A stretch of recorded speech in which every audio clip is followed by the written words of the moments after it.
Pasukan Chechnya terekam menjatuhkan sejumlah granat ke parit berisi 3 tentara Ukraina. Setelah memastikan ketiganya terluka, pasukan pro-Rusia ini kemudian maju dan menembaki 3 tentara dari jarak dekat.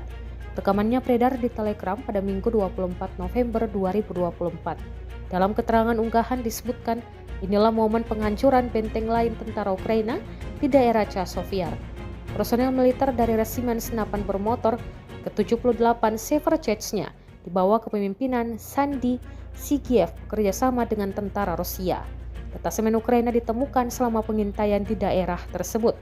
Pejuang Chechnya kemudian segera bergerak ke lokasi, mengepung ruang istirahat tentara Ukraina dan kemudian menghabisinya.